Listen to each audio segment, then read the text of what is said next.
நண்பர்களே, எதுக்காக இந்த பதிவுன்னு கேட்டிங்கன்னா, நம்ம கம்பெனியில பார்த்தீங்கன்னா, பெயிண்டர் ஒருத்தர் வேலைக்கு வந்தாருங்க. அவரோ வீடியோ எடுக்கக்குள்ள சோசியல் மீடியாவில என்ன இப்போ வீடியோ பிடிச்சி போடாதீங்க அப்படின்னு சொன்னாரு. எதனாலன்னு கேட்கக்குள்ள, நான் வந்து பெயிண்டிங் வேலை செய்யறது எங்கள் வீட்ல தெரியாது அப்படின்னு சொன்னாரு. அப்படியா தெரிஞ்சா என்னான்னு கேட்கக்குள்ள, நான் வேற ஒர்க் பண்ணுறதா சொல்லியிருக்கேன் அப்படின்னு சொன்னாரு.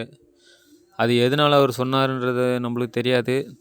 இந்த பில்டிங் ஒர்க் கட்டிட வேலைன்னா அவ்வளோ கேவலமாக என்னன்னு எனக்கு ஒன்றும் தெரியல. கஷ்டப்பட்டு உழைக்கிறோம், நல்லா தான் சம்பாதிக்கிறோம். நம்ம கொத்தனார் வேலை செய்கிறோம், பெயிண்டர் வேலை செய்கிறோன்னு வீட்டில் சொல்கிறதுல இல்லை வெளியில் ஃப்ரெண்டுங்கள்கிட்ட சொல்கிறதுல அதில் என்ன அசிங்கம்னு எனக்கு தெரியல. நான்லாம் வந்து 15 வருஷமாக அந்த வேலை செய்கிறேன். இது வரைக்கும் யாருக்கிட்டேயும் நான் அந்த வேலை தான் செய்கிறேன்னு சொல்லியிருக்கணும் ஒழிய யாருக்கிட்டையுமே பொய் சொன்னது கிடையாது வேறு வேலை செய்கிறேன்னு. யாருன்னா கேட்டால் நான் கொத்தனார் வேலை தான் செய்கிறேன்னு தான் சொல்லியிருக்கிறேன்.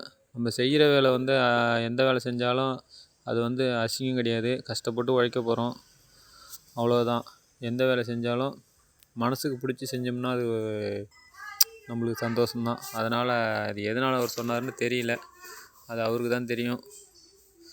எனக்கு என்ன ஒரு டவுட்னா, கொத்தனார் வேலை செய்கிறது, கட்டிட வேலை செய்கிறது அவ்வளோ ஒரு கேவலமான வேலையா? அதுதான் கேள்வி. நன்றி.